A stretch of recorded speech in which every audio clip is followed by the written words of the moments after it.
పులిపోయి భూతం పట్టుకుంది. పెనం మీద నుంచి పొయ్యిలో పడ్డారు. ఈ 2 సామెతలు సూట్ అవుతాయి అనుకుంటా ప్రభుత్వ ఉద్యోగులకి. జగన్మోహన్ రెడ్డి టైంలో 27% మధ్యంతర భృతి పెంచి రాగానే అధికారంలోకి రాగానే, ఆ తర్వాత 23%కి తగ్గించడం నచ్చలేదు ఉద్యోగులకి నంబర్ 1. ఆ తగ్గించిన డబ్బులు రికవర్ చేస్తానన్నది నచ్చలేదు. అప్పుడే ఉద్యోగుల్లో జగన్ పట్ల ఆగ్రహం, అసహ్యం వ్యక్తమైంది. దాన్ని పెంచి పోషించడంలో విపక్షాలు సక్సెస్ అయినాయి. రెండవది, తను ఏదైతే సిపిఎస్ రద్దు చేస్తానన్నాడు, వీళ్ళు జీపీఎస్ ఆశించారు. సిపిఎస్ రద్దు చేస్తానన్నాను తప్పించి నేను ఓపీఎస్ ఇస్తానని లేదు, జీపీఎస్ ఇచ్చాను అంటూ గ్యారంటీ పెన్షన్ స్కీమ్ తెస్తే, లేదు లేదు ఓపీఎస్ఏ కావాలని అలా ఇవ్వనందుకు జగన్ నచ్చలేదు. నెంబర్ 3 వచ్చేటప్పటికి, ఉపాధ్యాయులకి సంబంధించి టైంకి స్కూల్కి వెళ్ళండి, పాఠాలు సరిగ్గా చెప్పండి, అట్లాగే పిల్లలకి హోంవర్క్ కరెక్ట్గా చేయించండి, అట్లాగే మీ స్కూళ్ళల్లో టాయిలెట్స్ కరెక్ట్గా ఉండాలి, అది పర్యవేక్షణ మాస్టర్లదై ఉండాలి, భోజనం కరెక్ట్గా ఉండాలి, పర్యవేక్షణ మాస్టర్లదై ఉండాలి అని చెప్పినటువంటి కారణంగా మేము పాఠాలు చెప్తాం తప్పించి ఈ పనులన్నీ మానెత్తును రుద్దుతారా, మేము మాస్టర్లు అనుకుంటున్నారా, ఇట్లాంటిదా అని వాళ్ళు విమర్శించడం, ఆ విమర్శలకి ఇటు విపక్షం వత్తాసు పలకడం, తద్వారా వాళ్ళకి ఒక వ్యతిరేకమైంది. ఈ వ్యతిరేకతలన్నింటినీ పెంచడంలో సక్సెస్ అయ్యారు. తర్వాత జగన్ని దించడంలో వాస్తవంగా ఒక్కొక్కళ్ళు 100 ఓట్లు వేసారా, 200 ఓట్లు వేసారా, చాలామంది వైసీపీకి సంబంధించి మేము ఓట్లు వేసినా మారలేదు, అక్కడ మాకు జగన్కి పడలేదు అంటున్నారు. అక్కడ చేసింది ఉద్యోగులే ఆ జిమ్మిక్కు. అది ఈవీఎంలు అంటున్నారు. ఈవీఎంలని డైరెక్ట్గా ఎవడో ట్రాక్ చేయడం, క్రాక్ చేయడం కాదు, చేసింది ఇక్కడ వీళ్ళు. సరే, ఆ ద్వారా ఇక్కడ అధికార మార్పిడి జరిగింది. 11 స్థానాలకి జగన్ పరిమితం అయ్యాడు. ఇప్పుడు ఈ ప్రభుత్వం వచ్చాక వాలంటీర్లను తీసేశారు. అలాగే వైన్ షాపుల్లో పనిచేస్తున్న ప్రభుత్వం తరపున జీతాలు తీసుకున్న ఉద్యోగులు పక్కకి పోయారు. అట్లాగే 108, 104 వాళ్ళు బాధపడుతున్నారు.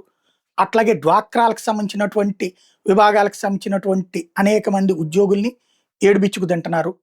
అలాగే డీలర్లకు సంబంధించి మానేసి మాకిచ్చేయమన్నారు, అది పోయింది. ఇప్పుడు ఇక ప్రభుత్వ ఉద్యోగుల మీదనే ఒత్తిడి ఎక్కువై ఆత్మహత్యలు చేసుకుంటున్న పరిస్థితి. సచివాలయ ఉద్యోగులు గుండె ఆగిన వాళ్ళు చనిపోయారా, ఆత్మహత్యలే చేసుకున్నారా చూసాం. ఇప్పుడు కొత్తగా మరొక ఆత్మహత్య చోటు చేసుకుంది. మరి ఓ అధికారి ఒత్తిళ్లు తాళలేక ఐటీడీఏ ఉపాధి హామీ పథకంలో జూనియర్ టెక్నికల్ అసిస్టెంట్గా విధులు నిర్వహిస్తున్న వేసపోగు ప్రసాద్ ఆత్మహత్యకు పాల్పడ్డాడు. ఈ సంఘటన మార్కాపురం జిల్లా వెలుగొండ ప్రాజెక్టు అతిథి గృహ సముదాయాన్ని ఐటీడీ కార్యాలయం ఆవరణలో బుధవారం ఉదయం జరిగింది. ఐటీడీఏ ఉన్నతాధికారులు ఒత్తిళ్లు తట్టుకోలేక ప్రసాద్ ఆత్మహత్యకు పాల్పడ్డాన్ని ప్రసాద్ కుటుంబ సభ్యులు ఆరోపిస్తున్నారు. చెంచు గిరిజనులకు ఉపాధి పనులు కల్పించలేదని కారణం చూపి ఉన్నతాధికారులు తాకీదులు ఇవ్వడంతోనే ఒత్తిడికి గురై ఆత్మహత్యకు పాల్పడి ఉంటాడని సహచర ఉద్యోగులు చెప్తున్నారు. ప్రసాద్ బుధవారం ఆత్మహత్యకు పాల్పడడానికి ముందు తన ఫీల్డ్ ఆఫీస్ గ్రూప్లో పెట్టిన మెసేజ్ చర్చనీయాంశమైంది. ఓ అధికారి ఇచ్చిన తాకీదుల వల్ల మానసిక క్షోభకు గురైనట్టు పెట్టిన పోస్ట్ వైరల్గా మారింది. మృతునికి భార్య, 2 కుమారులు ఉన్నారు. ఎస్ఐ వెంకటరమణ ఘటస్థలానికి చేరుకుని ఆత్మహత్య కారణాలపై దర్యాప్తు చేపట్టారు. మృతదేహాన్ని పోస్ట్ మార్టం మీద మార్కాపురం ఏరియా ఆసుపత్రి ఓపెన్గా చెప్పి మరీ చచ్చిపోతున్నారు.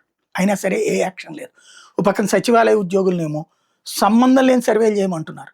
వాళ్ళు వెళ్ళి ఇళ్ళ దగ్గరికి సర్వే కోసం వెళ్తే, ఏమయ్యా ఆ సర్వే మాకెందుకయ్యా, మాకు పెన్షన్ ఇస్తావా లేదా, మహిళకి 1500 ఇస్తాన్నారు అది ఇస్తావా లేదా, లేకపోతే ఇదివరకు జగన్ టైంలో డబ్బులు వచ్చేయి అంతకంటే ఎక్కువ ఇస్తానన్నారు కదా మాకు అది ఇవ్వండి, కాపు నేస్తం ఏది, ఈబీసీ నేస్తం ఏది, ఇట్లాంటి ఏవో చెప్తారు కదా, ఏమీ ఇవ్వట్లేదంటే వాళ్ళు అడుగుతుంటే ఏం సమాధానం చెప్పలేని పరిస్థితి వాళ్ళది.